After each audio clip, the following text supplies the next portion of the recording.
Hello everyone, welcome back to our channel. In this video lecture we are going to talk about growth curve. ठीक है, तो आज हमारा है growth curve का लेक्चर।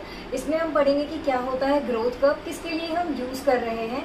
तो आपको पता ही है माइक्रोबायोलॉजी की क्लास चल रही है, तो ये माइक्रो ऑर्गेनिज्म के बारे में ही पढ़नी है। ठीक है, और देखो क्या है कि इसमें हम ये देखेंगे कि कौन सा कल्चर मीडियम यूज करते हैं, इनके चार जो फेजेस हैं काफी ज्यादा इंपॉर्टेंट हैं, हम उनको डिस्कस करेंगे एक एक करके। ठीक है, तो चलते हैं, हमारा ये फर्स्ट स्लाइड है।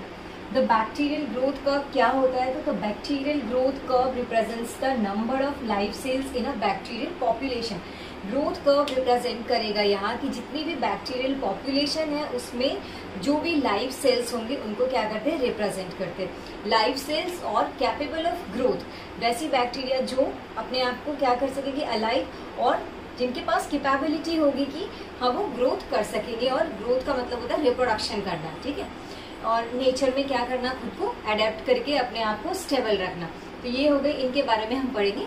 उसको हम एक ग्राफ कर्व के द्वारा शो कर रहे हैं, इसीलिए क्या बोला गया इसको, ग्रोथ कर्व। अब आपका growth refers to growth in the size of population. या जो टर्म ग्रोथ है इसका मतलब होता है बैक्टीरिया के जो पॉपुलेशन है उनके साइज में इंक्रीजमेंट। ठीक है, जो बैक्टीरिया का पॉपुलेशन है उनके साइज में इंक्रीजमेंट। अब इनके साइज में इंक्रीजमेंट कैसे होगा, तो देखो क्या होता है, 1 बिकम 2 और 2 बिकम 4। ग्रोथ टर्म का मतलब ही होता है 1 बिकम 2 और 2 बिकम 4।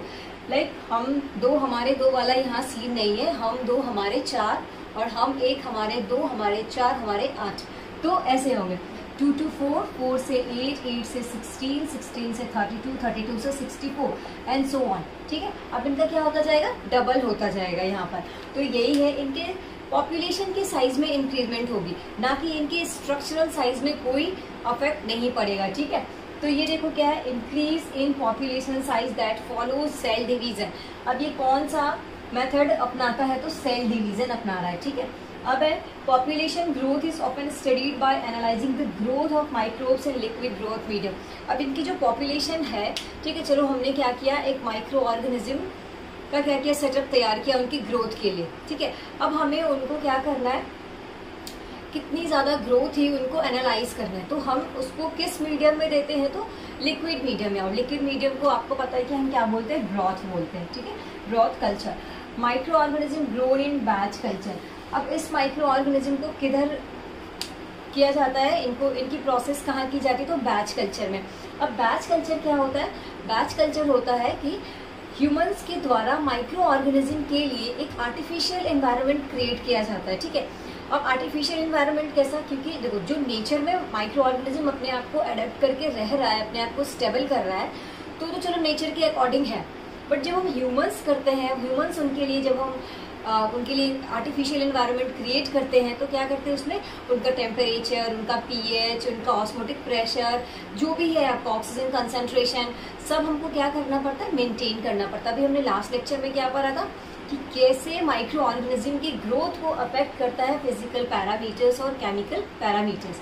तो वैसे हमने लास्ट लेक्चर में शायद फिजिकल के पैरामीटर्स पढ़ा है। ठीक है, तो जितने भी होंगे इसमें ह्यूमंस क्या करेंगे, इनको जिंदा रखने के लिए, इनकी ग्रोथ कराने के लिए क्या करते हैं, आर्टिफिशियल एनवायरनमेंट क्या करते हैं, क्रिएट कराते हैं। ठीक है, तो ये हो गई population growth of microbes reproduction by binary fission. अब जो इनका रिप्रोडक्शन होगा, ये जो 1 से 2, 2 से 4 और 4 से 8, 8 से 16 हो रहे हैं, किस मेथड से हो रहे हैं, तो आपके बाइनरी फिजन से होंगे। ठीक है, इनका रिप्रोडक्शन कैसे होता है, बाइनरी फिजन के द्वारा।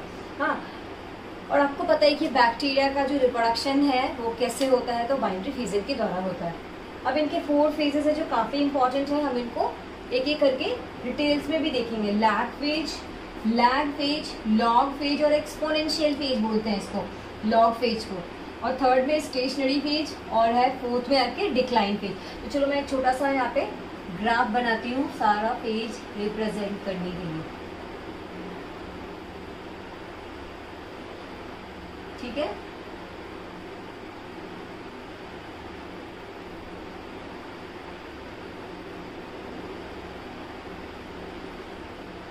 ठीक है, तो ये देखो हो गई ना, 1 2 3 और ये 4। तो ये जो है आपकी ये लैग फेज है, ये वाली जो ऐसे ऊपर उठ रही है ये क्या है, एक्सपोनेंशियल और लॉग फेज। अब ये देखो स्ट्रेट लाइन हो गई, ये क्या हो गई स्टेशनरी फेज, ये हो गई आपकी डिक्लाइन और डेथ फेज। ठीक है, तो लैग फेज में क्या होगा कि बैक्टीरिया अपने आप को क्या करते हैं, मैच्योर करते हैं, यहाँ इनका रिप्रोडक्शन स्टार्ट नहीं होता है। लॉग फेज में क्या होता है, ज़्यादा से ज़्यादा अपना रिप्रोडक्शन कर लेते हैं बैक्टीरिया, इनको जितनी ज़्यादा ग्रोथ करनी होगी। स्टेशनरी फेज में क्या होता है कि कुछ क्या होता है, स्टेशनरी फेज में टाइम पे आने के बाद क्या होता है, न्यूट्रिशनल रिक्वायरमेंट क्या होती है उनकी कम होने लगती है, डिप्लेशन होने लगता है, जिसकी वजह से क्या होता है इनका ग्रोथ थम सा जाता है, और जिसकी वजह से ये स्टेशनरी फेज में चले जाते हैं। आफ्टर दैट पहले तो स्टेशनरी फेज तक ही था, साइंटिस्ट को काफ़ी टाइम लगा डिक्लाइन और डेथ फेज बताने में, क्योंकि क्या होता था कि यहाँ पे ये जो बैक्टीरिया है इनकी क्या होने लगी, डेथ होने लगी। तो ये हो गई आपकी फोर्थ डिक्लाइन फेज। अब इनका जो ग्राफ है वो किस पे हो गया, the number of viable cells versus incubation time. तो ये वाली जी हो गई आपकी वाइबल सेल्स, और ये हो गई आपकी टाइम और इंक्यूबेशन टाइम। इंक्यूबेशन टाइम कहने का मतलब होता है कि जब से हमने उस माइक्रो ऑर्गेनिज्म को उस क्लोज्ड वेसल्स में डाला, ठीक है, इस बैच कल्चर में डाला, और जब तक उनका क्या हुआ साइकिल चलता रहा, जितने देर का भी रखना है हमें उतने टाइम को क्या बोलते हैं, इंक्यूबेशन टाइम बोलते हैं। और उस इंक्यूबेशन टाइम में हम देखेंगे कि कितनी सेल्स है अपने आप को क्या करा पाई, ग्रोथ करा पाई, और कितने सेल्स क्या है अलाइव है। तो ये है आपका पूरा मेन मुद्दा इसमें पढ़ना। ठीक है, तो चलो नेक्स्ट स्लाइड में देखेंगे एक एक फेज को डिटेल्स में। ये देखो क्या है, हमारा ग्रोथ कर्व है, ये हमारा क्या है ग्राफ है, जो 4 फेज को क्या करता है, रिप्रेजेंट करता है। Lag phase, log phase, stationary phase और डिक्लाइन फेज। लैग फेज को क्या बोलते हैं, एक्सपोनेंशियल फेज भी बोलते हैं। ठीक है, तो हम ग्राफ किसके किसके बीच में हम रिप्रेजेंट करें, तो log number of viable cells. Viable cells क्या था, जो अलाइव और कैपेबल ऑफ ग्रोथ होंगे, जिन बैक्टीरिया के पास वो होंगे क्या, वाइबल सेल्स। और टाइम क्या था हमारा, इंक्यूबेशन टाइम। ठीक है, इंक्यूबेशन टाइम इट मीन्स कि हमने कब से कब तक उसको रखा उस बैच कल्चर में। ठीक है, तो जो हमारा लैग फेज है 1 to 4 आवर्स के लिए होता है, और जो लॉग फेज है हमारा 8 आवर्स के लिए चलता है। ठीक है, और आगे का जो है इनके बाद क्या होता है, स्टेशनरी फेज हो जाता है, इनका ग्रोथ ही थम जाता है, उसके बाद इनके क्या होते हैं, डेथ हो जाती है। ठीक है, तो सबसे फर्स्ट है आपका लैग फेज। देखो इसके बाद क्या होता है, ग्राफ ऐसे उठ रहा है। ठीक है, ग्राफ में ऐसे इंक्रीजमेंट हो रहा है, इंक्रीजमेंट हुआ, फिर देखो ये क्या हो गया, स्टेबल हो गई, स्ट्रेट लाइन में चलेगी, फिर ये क्या हो रहा है, डाउन हो रहा है। डाउन इट मीन्स उनका क्या हो रहा है, ग्राफ नीचे आ रहा है। ठीक है, तो हम नेक्स्ट स्लाइड में देखेंगे एक एक फेज को। तो सबसे फर्स्ट है हमारा क्या, लैग फेज। जैसे ही ऊपर उठेगा हम क्या बोलेंगे, लॉग फेज और एक्सपोनेंशियल फेज। थर्ड में क्या हो गई आपकी स्टेशनरी फेज। स्टेशनरी मीन्स क्या हो जाती है, यहाँ पे ग्रोथ उनकी रुक जाती है।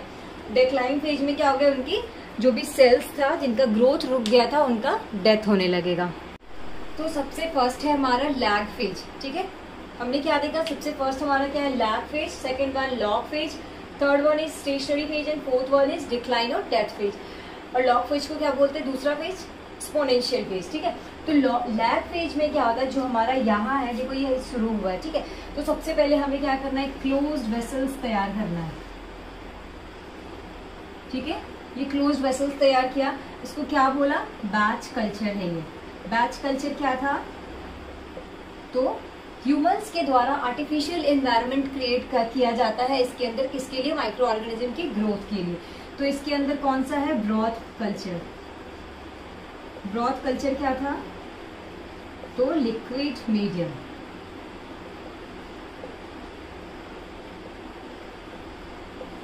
ठीक है, ये हो गए। ठीक है, तो इसमें क्या होता है, लैग फेज में बेसिकली होता क्या है, जब ये देखो शुरू में ही है। ठीक है, अब इसकी ग्रोथ से हमें क्या लग रहा है कि ये क्या है, स्टेबल है। इसका कहने का मतलब है, इस ग्राफ के ऐसे स्ट्रेट लाइन शो करने का मतलब है कि जब हम माइक्रो ऑर्गेनिज्म को इस फ्रेश कल्चर में हम जब माइक्रो ऑर्गेनिज्म को इंट्रोड्यूस कराते हैं या फिर इसको हम डालते हैं, ये क्या हो गए आपके माइक्रो ऑर्गेनिज्म और बैक्टीरिया। ठीक है, तो जैसे ही हम इसको क्या करते हैं फ्रेश कल्चर में इनको इंट्रोड्यूस कराते हैं तो यहाँ पर इनके सेल्स में कोई इंक्रीजमेंट नहीं होती, ये 2 से 4 और 4 से 8 नहीं होते हैं, ठीक है। यहाँ पर ये क्या होते हैं, अपने आप को क्या करते हैं, मैच्योर बनाते हैं, ठीक है। अपने आप को सेल डिवीजन कराने के लिए खुद को ये मैच्योर बनाते हैं, ठीक है।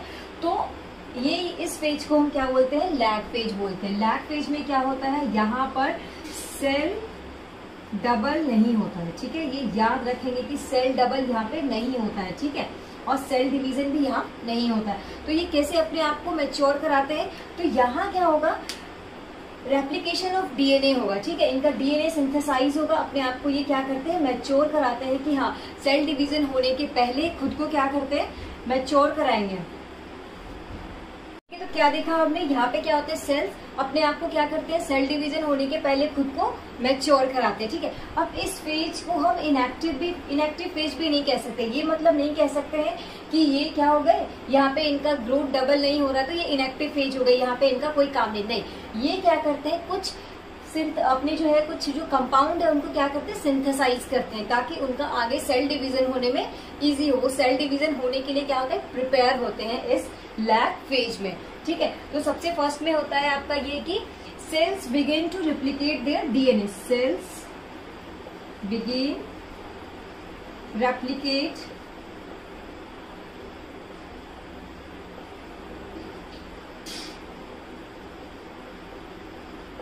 ठीक है, cells begin replicate their DNA. और दूसरे में क्या होता है, इनका यहाँ पे इनका मास इंक्रीज होता है, ठीक है, इंक्रीज इन मास। और यहाँ पे क्या हो जाएगा, इनका increase in mass, increment of mass,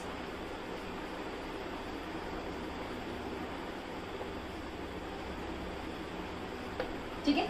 यहां से स्टार्ट हो सकता है डिवीजन का, लेकिन यहां से क्या होता है, बेसिकली आप ये कहोगे कि यहाँ पे क्या होता है, इनका डीएनए रेप्लिकेट होता है, अपने आप को क्या करते हैं, सिंथेसाइज करते हैं सेल डिवीजन होने के लिए, अपने आप को क्या करते हैं, प्रिपेयर करते हैं। और इस फेज को हम क्या बोलते हैं, मैच्योर।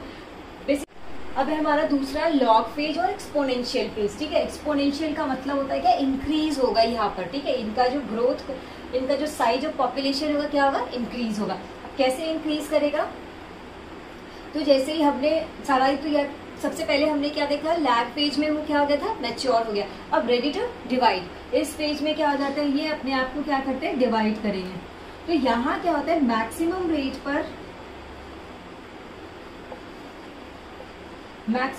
पर इनका क्या होता है, डिवीजन एंड ग्रोथ,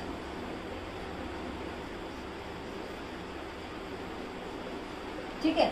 इनका क्या होता है, इस फेज में मैक्सिमम रेट पे जितनी से ज्यादा अपने आप को ग्रोथ शो कर पाता है। किस फेज में, तो ये रही आपकी एक्सपोनेंशियल फेज में, लॉग फेज, ये क्या थी, लैग, ठीक है। तो ये लैग फेज में अपने आप को क्या करता है, ज्यादा से ज्यादा डिवाइड कराता है और ग्रोथ कराता है। इसी फेज में अपना ये जो बैक्टीरिया है सेल साइकिल कंप्लीट करता है,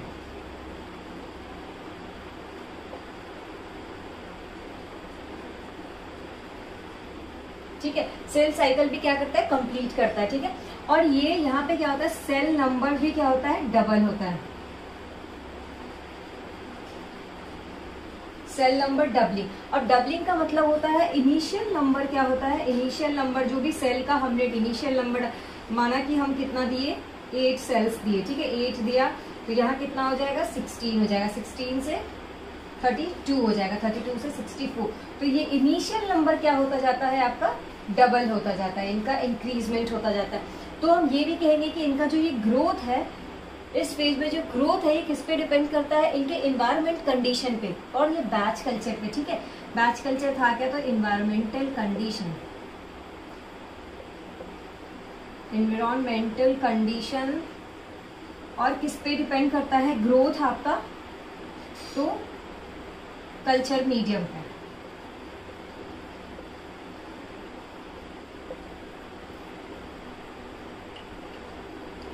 ठीक है। इनका जो कल्चर मीडियम का नेचर होगा उस पर डिपेंड करेगा और एनवायरमेंटल कंडीशन पे, जो भी हमने प्रोवाइड कराया था, ठीक है, ताकि ज्यादा से ज्यादा ग्रो कर पाए। तो हमने क्या देखा लॉग फेज में कि मैक्सिमम रेट ऑफ डिवीजन होता है, यहाँ पे अपना सेल साइकिल कंप्लीट करता है, जो इनिशियल नंबर है वो क्या होता है, डबल होता है, इनिशियल नंबर ऑफ सेल्स क्या हो जाता है, यहाँ पे डबल हो जाता है। ये हो गई आपकी लॉग फेज। तीसरी देखते हैं हम यहाँ पे स्टेशनरी। अब है हमारा थर्ड में स्टेशनरी फेज। ठीक है, तो सवाल उठता है कि जब बैक्टीरिया का ग्रोथ हो ही रहा था तो सडन ऐसा क्या होता है कि माइक्रो ऑर्गेनिज्म जो है स्टेशनरी फेज में आ जाते हैं।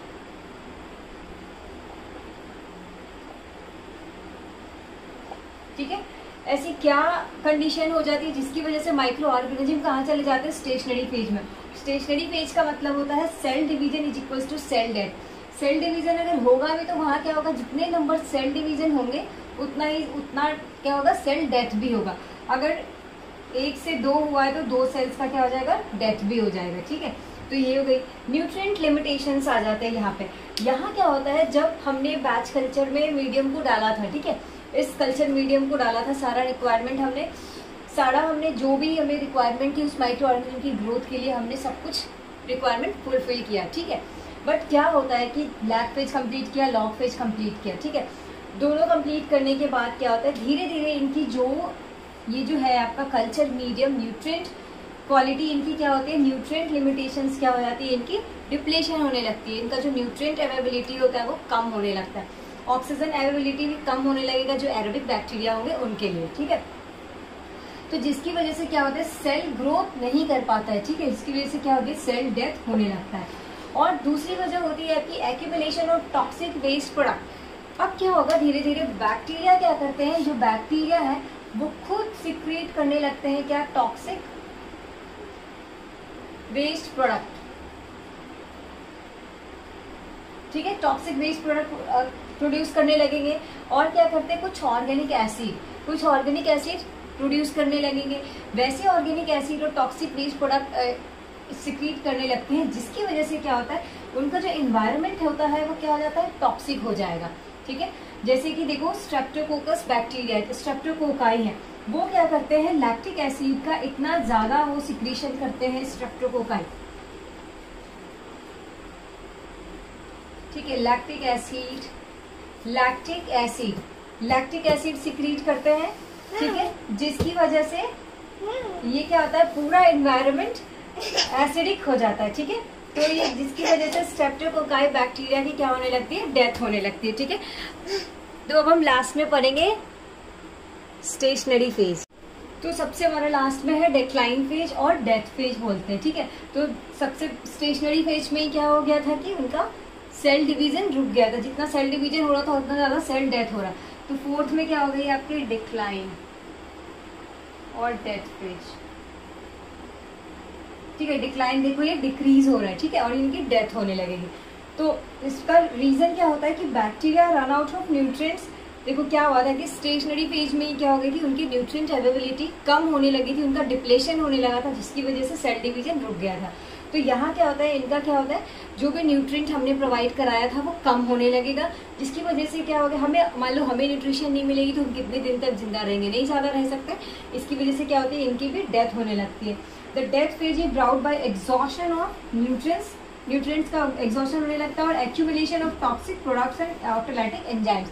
और दूसरा क्या था कि इनका जो क्या हुआ था, accumulation of toxic product. Streptococci क्या कर रहा था, लैक्टिक एसिड इतना ज्यादा प्रोड्यूस कर रहा था, जिसकी वजह से ये पूरा मीडियम क्या हो जाएगा, एसिडिक हो जाएगा। ठीक है, तो ये था आज का आपका लेक्चर। 4 फेज था, lag phase, log phase, stationary, decline and death phase. तो आज के लेक्चर में क्या देखा हमने, ग्रोथ कर्व किसके बीच में हमने रिप्रेजेंट किया था, तो log number of viable cells it means जो भी क्या थे, कैपेबल ऑफ ग्रोथ, और जो अलाइव सेल्स थे। ठीक है, और इंक्यूबेशन टाइम के बेसिस पे ये दोनों के बीच में हमने ग्राफ प्लॉट किया था, किस मीडियम में हमने इनको पूरा किया। तो लाइक ये देखो, ब्रॉथ मीडियम में, ब्रॉथ कल्चर में। ठीक है, बैच कल्चर दिया था हमने, कहाँ इनको करते हैं, तो क्लोज्ड वेसल्स है ये, क्लोज्ड वेसल्स। ठीक है, बैच कल्चर क्या था, ह्यूमंस के द्वारा माइक्रो ऑर्गेनिज्म की ग्रोथ के लिए एक आर्टिफिशियल एनवायरनमेंट क्रिएट की जाती है। ठीक है, और तीसरा क्या था कि बाइनरी फ्यूजन के द्वारा होता है इनका सेल में डबल। ठीक है, और इनके क्या थे, साइज ऑफ पॉपुलेशन इंक्रीज हो रहा था। ठीक है, ना कि इनका स्ट्रक्चर में कोई इंक्रीजमेंट नहीं होगी। ठीक है, तो ये थे आपके 4 फेज। तो 4 फेजेस क्या थे? Lag phase.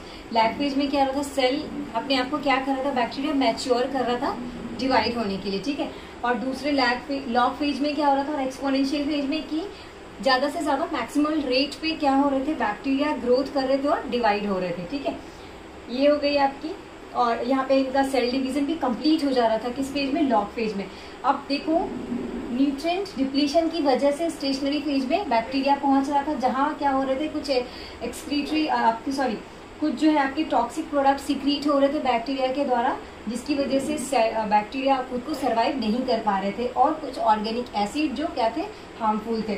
ठीक है, यहाँ पे क्या था? Cell division is equals to cell death. Decline phase में आपने पता ही चल गया कि क्या था ये बैक्टीरिया, क्या वहाँ क्या होता है? सारा न्यूट्रिएंट्स की क्या हो जाती है? कमी हो जाती है, जिसकी वजह से क्या होता है? बैक्टीरिया डिक्लाइन फेज में चले जाते हैं। ठीक है, थैंक यू।